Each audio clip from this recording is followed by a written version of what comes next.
बोलिए भारत माता की, भारत माता की।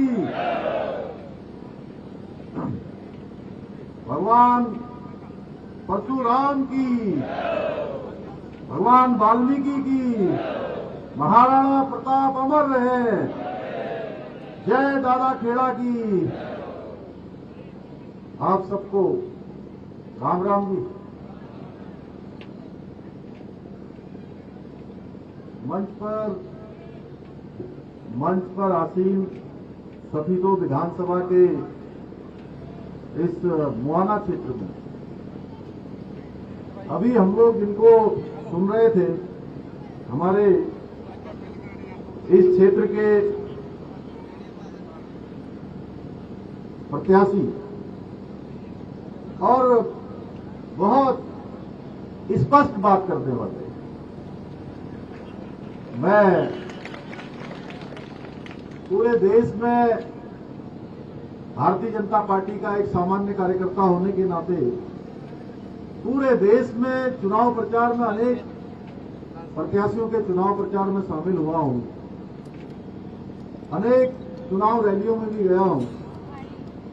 लेकिन मैं एक बात आप सबसे कहना चाहता हूं कि आज जितने साफ शब्दों में बिल्कुल खरी खरी बात कहने वाला अगर कोई व्यक्ति देखा है मैंने, तो वो आपके दादा राम कुमार गौतम जी हैं। हमारे प्रत्याशी राम कुमार गौतम जी, दादाजी, कलीराम जी, पूर्व विधायक सुरेश कौशिक जी, राजपाल चौहान जी, अमरपाल राणा जी, जितेंद्र रोड जी, श्याम सरपंच जी, कृष्ण खादला जी, हरीश शर्मा जी, हमारे चेयरमैन करमवीर सैनी जी, रामपाल मूर्ति जी, राहुल राणा जी एवं मंच पर आसीन हमारे सभी हमारे नेतागण, सभी मेरे यहां पर विशाल संख्या में आप सब भारतीय जनता पार्टी को अपना समर्थन देने के लिए यहां पर आए हैं। ऐसे मेरे सभी बड़े बुजुर्ग, सभी बड़े बुजुर्ग, सभी माताएं बहनें और मेरे नौजवान साथियों, मैं उपस्थित पत्रकार मित्रों एवं छायाकार बंधुओं, मैं सबसे पहले तो इतनी बड़ी संख्या में आए हुए आप सभी का, आप सबने मेरा स्वागत किया, मेरा अभिनंदन किया, मुझे पगड़ी पहनाई। मैं भी आप सबको दोनों हाथ जोड़कर, सर झुकाकर आप सबको प्रणाम करता हूं, आप सबका स्वागत करता हूं, आप सबका अभिनंदन करता हूं। भाइयों बहनों, मैं आज आप सबके बीच में सभी दो विधानसभा से भारतीय जनता पार्टी के प्रत्याशी, आप सबके प्रत्याशी नरेंद्र मोदी जी ने जिनको केंद्रीय संसदीय बोर्ड में जिनके नाम पर मोहर लगाकर आप सबकी सेवा के लिए भेजा है, ऐसे प्रत्याशी राम कुमार गौतम जी के लिए आप सबका समर्थन मांगने के लिए आया हूं, आप सबका आशीर्वाद मांगने के लिए आया हूं। आप सभी जानते हैं कि पिछले 10 वर्षों में देश हो या हरियाणा हो, किस प्रकार से हरियाणा की तकदीर बदली है, तस्वीर बदली है, देश आगे बढ़ा है और हरियाणा सामाजिक रूप से, आर्थिक रूप से बुलंदियों के आसमान पर पहुंचा है। भाइयों बहनों, पिछले 10 सालों में हरियाणा के अंदर जब लोग पूछते हैं कि पिछले 10 सालों में क्या हुआ, तो मैं आप सबको बताने आया हूं। मैं देवभूमि उत्तराखंड से आया हूं।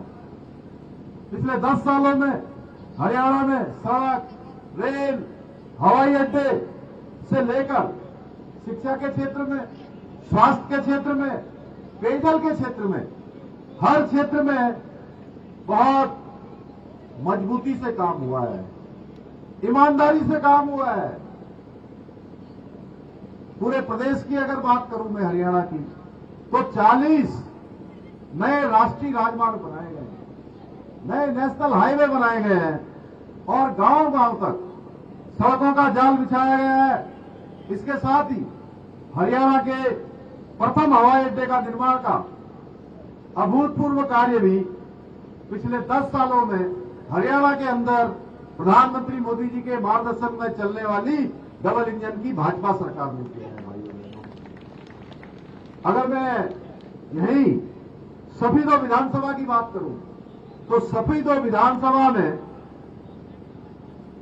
4 राष्ट्रीय राजमार्ग बनाए गए हैं, जिनसे इस क्षेत्र में लोगों को आने जाने में उनकी कनेक्टिविटी को विस्तार मिला है।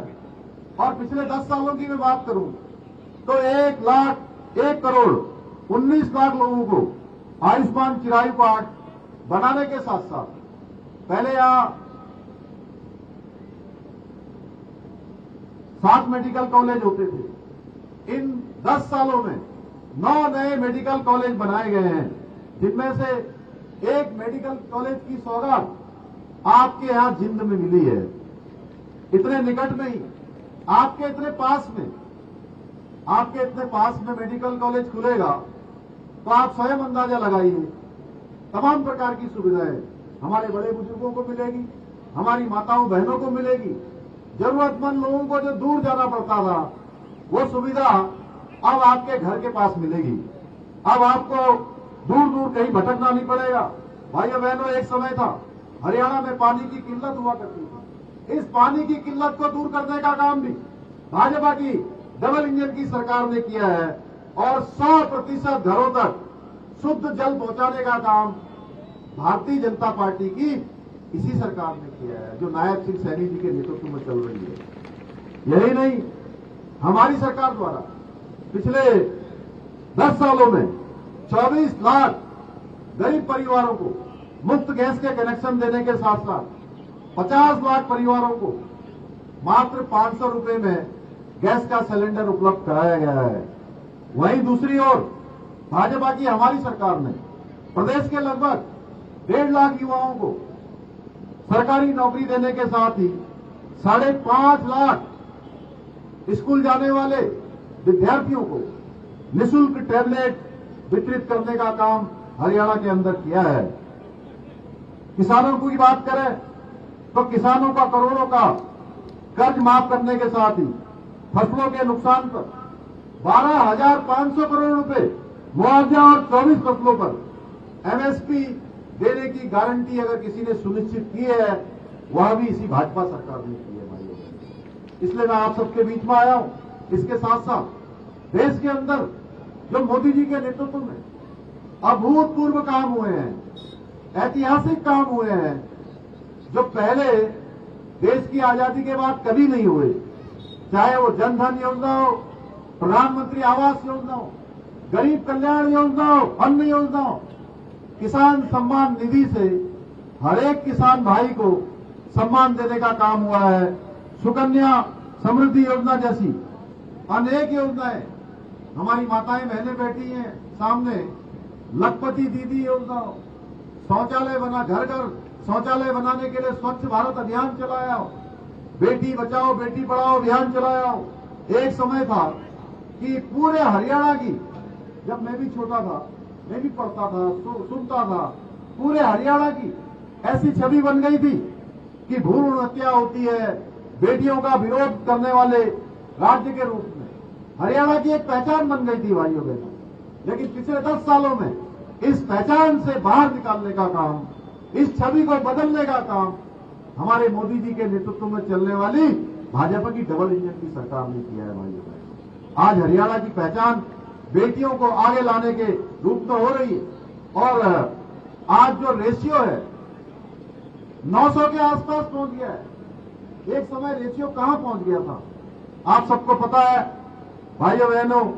जहां ये चुनाव चल रहा है, महाभारत का समर भी यही हुआ था। धर्म और अधर्म का युद्ध भी इसी हरियाणा की धरती में हुआ था, इसी कुरुक्षेत्र की धरती पर हुआ था। और यह भी एक धर्म युद्ध है। एक और भारतीय जनता पार्टी है, हमारे प्रधानमंत्री मोदी जी हैं, उनके साथी सहयोगी यहाँ के मुख्यमंत्री नवाब सिंह सैनी जी हैं, हमारे दादा रामकुमार गौतम जी भी यहाँ पर गांडी और धनुष लेकर आप सबके बीच में आए हुए हैं। आपको धर्म के साथ खड़ा होना है कि ऐसे लोगों के साथ खड़ा होना है जो हरियाणा को फिर से भ्रष्टाचार में धकेलना चाहते हैं, जातिवाद और परिवारवाद के दलदल में फंसाना चाहते हैं। आपको याद होगा अभी दादा रामकुमार जी यहां से बोल रहे थे कि किस प्रकार से पर्ची खर्ची का सिस्टम चलता था। भाइयों बहनों, हमको भूलना नहीं चाहिए कि 2014 से पहले गरीब माता पिता के बेटे बेटियों को नौकरी मिलती थी क्या? मैं आपसे पूछना चाहता हूं, आप बताइए। नौकरी मिलती थी जो पर्ची खर्ची का सिस्टम चलाता था, जो रिश्वत देता था, जो काबिल नहीं होता था। लेकिन भाइयों बहनों, पिछले 10 साल के अंदर 1.5 लाख नौकरियां दी गई है। एक भी नौकरी में कहीं पर ये मामला नहीं आया कि भाई भतीजावाद हुआ है, पैसा लेकर नौकरी दी गई है या कोई पेपर आउट किया गया है, नकल कराई गई है। ये उपलब्धि है भारतीय जनता पार्टी सरकार की। योग्य और प्रतिभावान गरीब माता पिता के बेटे बेटियों को नौकरी देने का काम बिना पर्ची और खर्ची के किया गया है। ये भारतीय जनता पार्टी की सरकार ने किया है। भाइयों बहनों, भाजपा ने ये सारे सिस्टम को खत्म करते हुए पारदर्शिता को अपनाया है। और अभी दादा कह रहे थे, दादा मैं कल भी चुनाव में था, मैं हरियाणा के अनेक स्थानों पर गया। आप बैठे रहिए, आपको संबोधित इसलिए कर रहा हूं कि आप ही हमारे यहाँ के प्रतिनिधि हैं, इनकी बात आप ही ने शासन पर पहुंचा दी। मैं कल भी और उससे पहले भी हरियाणा के अनेक स्थानों पर मैं चुनावी सभाओं में गया हूं और कांग्रेस के जो कुछ प्रत्याशी हैं, अभी सरकार बनी नहीं, मुंगेरी लाल के हसीन सपने पहले ही देखने शुरू कर दिए हैं। कह रहे हैं हमारी सरकार आएगी तो नौकरी हम गरीब माता पिता के बेटे बेटियों को नहीं देंगे। हमारी सरकार आएगी तो कहते हैं मैं सबसे पहले अपना घर भरूंगा, अपने परिवार को, नातेदारों को, रिश्तेदारों को नौकरी दूंगा, उसके बाद रिश्वतखोरों को नौकरी दूंगा जो रिश्वत देंगे। भाइयों बहनों, क्या आप लोग चाहते हैं क्या इस प्रकार की सरकार यहां आए? ये गलती से अगर सरकार में आ गए तो आप सोच लीजिए ये फिर उसी दलदल में फंसेल देंगे। इसका मतलब साफ है कि ये अगर गलती से कभी सरकार में आ गए, हमसे कोई गलती हो गई तो कट, कमीशन और करप्शन का खेल फिर से शुरू हो जाएगा। ये खेल हमको शुरू नहीं होने देना है। आपको याद होगा हुड्डा जी की जब सरकार थी तो बड़ी बड़ी जमीनें, गरीबों की बड़ी बड़ी जमीनें, किसानों की बड़ी बड़ी जमीनें छीनकर उद्योगपति मित्रों को दे दिए जाते थे। या एक बड़े परिवार का, जहां से कांग्रेस पार्टी चलती है, उस परिवार के या उनके दामाद को दे दी जाती थी। आपको पता है ना, एक दामाद को दे दी जाती थी, बंदरबाट हो जाती थी। सरकारी तंत्र के नस-नस में घूसखोरी और भ्रष्टाचार घुस चुका था। दर्जनों आईएएस हरियाणा सिविल सेवा के अधिकारियों पर उस समय आय से अधिक संपत्ति का मामला दर्ज हुआ, कईयों को रंगे हाथ पकड़ा गया था। फिर भी हुड्डा सरकार ने किसी भ्रष्टाचारी अधिकारी पर कोई कार्रवाई नहीं करी। भाइयों बहनों, कांग्रेस के लोग फिर से घूसखोरी, भ्रष्टाचार और दलाली का राज चाहते हैं। आज हरियाणा की कांग्रेस कोई पार्टी नहीं है। अभी दादा बोल रहे थे कि यहां के भी जो प्रत्याशी हैं वो भी कोई कांग्रेस पार्टी के नहीं है। कांग्रेस पार्टी तो पूरी तरह समाप्त हो चुकी है, वो कांग्रेस पार्टी बची ही नहीं है।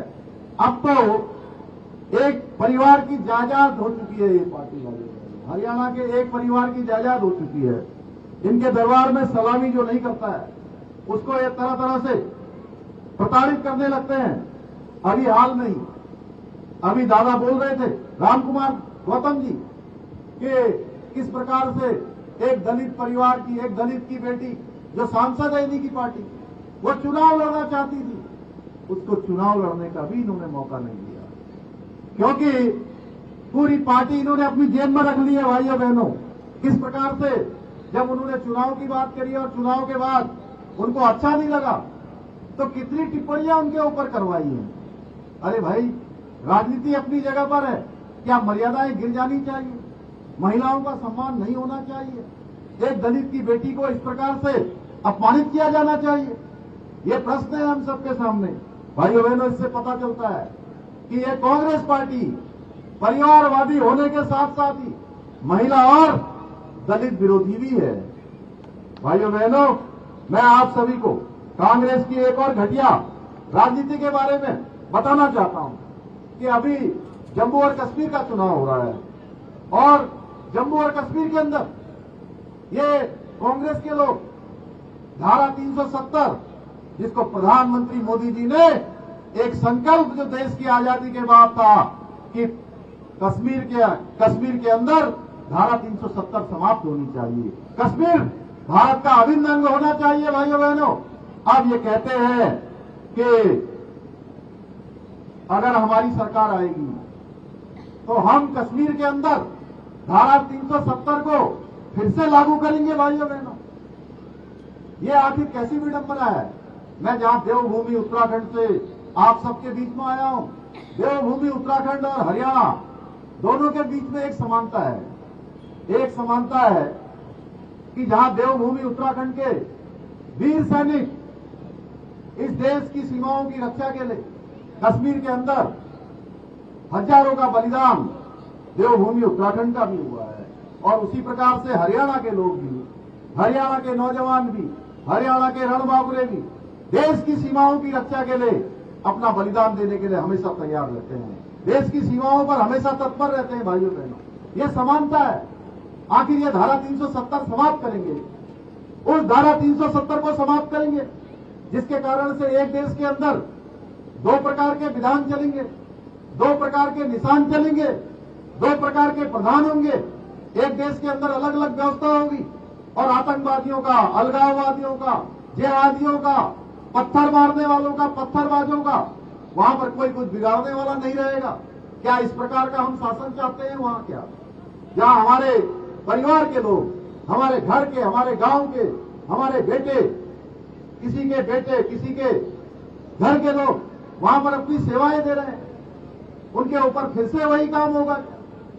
ये प्रश्न केवल मेरा नहीं है, ये प्रश्न हम सबका है कि ये वोटों की खातिर हमारे वीरों का, हमारे सैनिकों का, वह भी उसकी भी कीमत लगाने के लिए तैयार है। भाइयों बहनों, उनको, हमारे सैनिकों की जान दांव पर लगाने को भी तैयार है। ऐसे बेशर्म, भ्रष्टाचारी और परिवारवादी पार्टी को हरियाणा से अब खत्म करने का समय आ गया है कि अब पूरी तरह से इस बार इनका नामो निशान आप मिटा दीजिए। भाइयों बहनों, एक कांग्रेस के लोग आप सबके बीच में आएंगे और आप सबके बीच में आकर बड़ी बड़ी बातें करेंगे, बड़े बड़े वायदे करेंगे, लेकिन आप उनसे पूछिएगा कि जिन राज्यों में आपकी सरकार है, जहां के लोगों ने आपको वोट दिया, क्या उन्होंने अपने वायदे वहां उन राज्यों में पूरे किए हैं? आपके और हमारे बगल में हिमाचल प्रदेश है।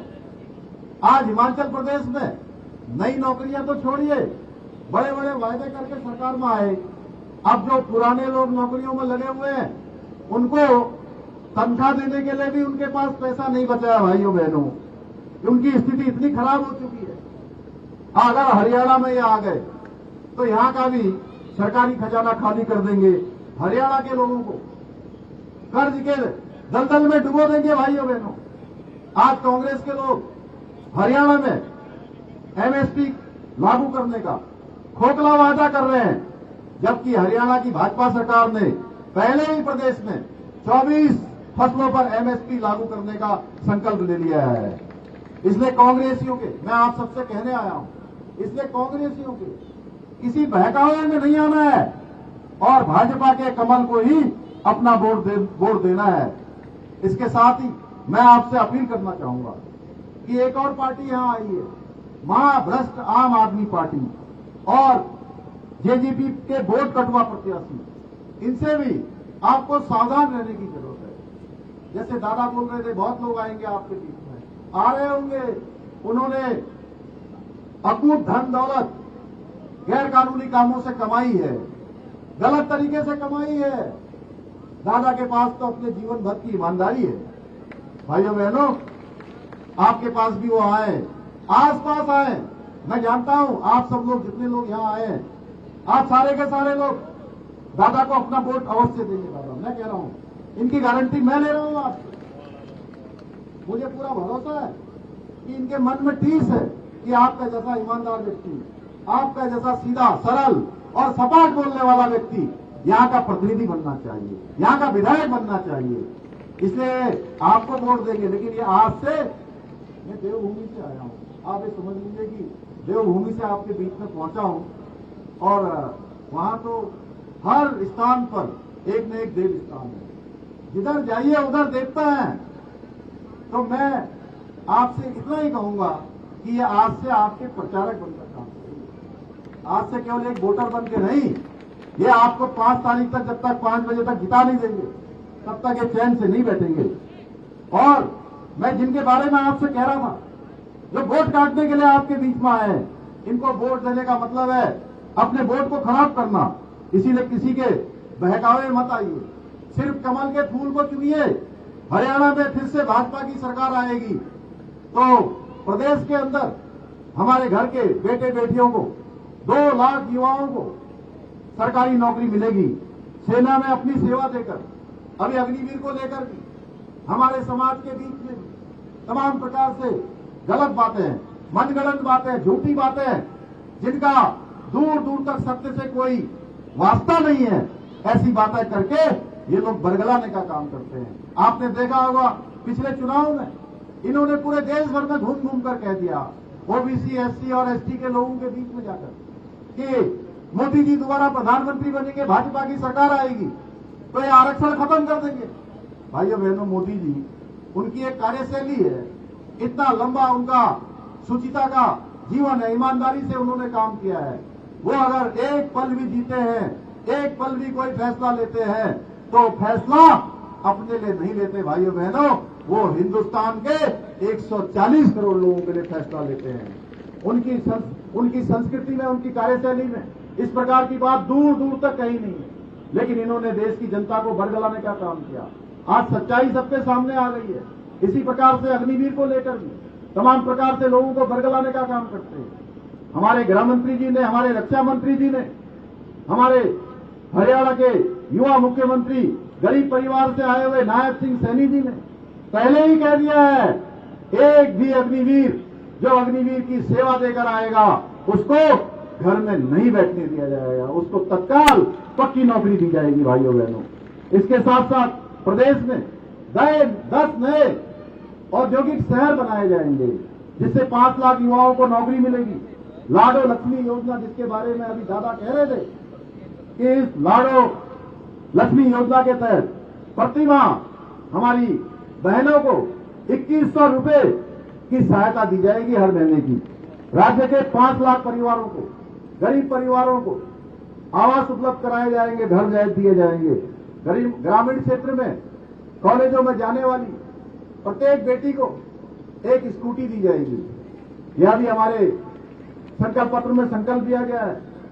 हर जिले में ओलंपिक खेलों की नर्सरी लगाकर युवाओं को खेल के क्षेत्र में भी आगे बढ़ाया जाएगा। किसी भी सरकारी मेडिकल कॉलेज, इंजीनियरिंग कॉलेज में पढ़ने वाले हरियाणा के ओबीसी और एससी कैटेगरी के छात्रों को छात्रवृत्ति दी जाएगी। गरीब परिवारों को 500 रुपए में गैस का सिलेंडर जो दिया जा रहा है, ये योजना आगे भी जारी रहेगी। भाइयों बहनों, नई सरकार भी इसको जारी रखेगी। आपके जिले में ईडब्ल्यूएस छात्रों के लिए मुफ्त कोचिंग और हॉस्टल उपलब्ध कराने के लिए सिविल सेवा सेंटर भी बनाया जाएगा। इसके साथ ही राज्य में एक हर्बल पार्क बनाया जाएगा। इन सभी कार्यों के लिए ऐसे अनेक कार्य हरियाणा की सरकार हमारे प्रधानमंत्री मोदी जी के नेतृत्व में करने वाली है। लेकिन इन सभी कामों के लिए आपका समर्थन चाहिए, आपका आशीर्वाद चाहिए, आप सबकी एकजुटता चाहिए। दादा को ये जो शंका है कि आप सब लोग आपस में लड़ते हो, एक साथ एक फैसला नहीं लेते हो, अब तो ऐसा नहीं करेंगे ना? अब तो सब एक साथ जाएंगे, आप एक साथ जाएंगे ना? अरे भाई, एक साथ रहेंगे सारे लोग, सब एक साथ राय बनाएंगे।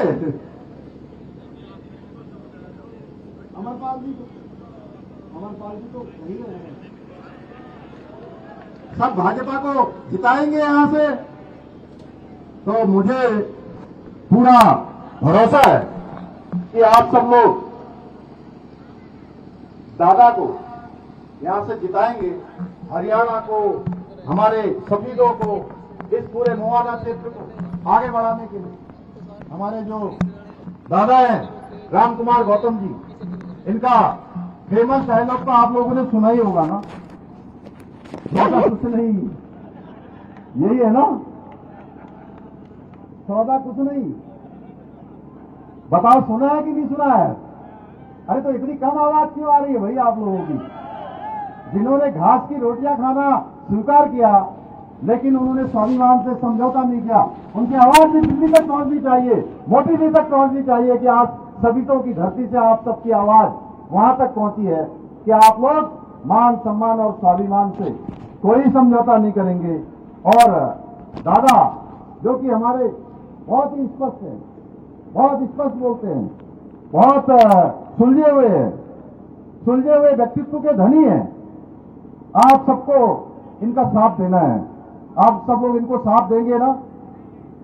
देखिए, अरे वाह, दोनों हाथ से बोल दीजिए। दादा अब तो आपको विश्वास हो गया अमरपाल जी, ये 5 तारीख को ऐसे ही बना रहेगा ना? आइए, हैं? ऐसे ही बना रहेगा। आइए दादा, इधर आइए।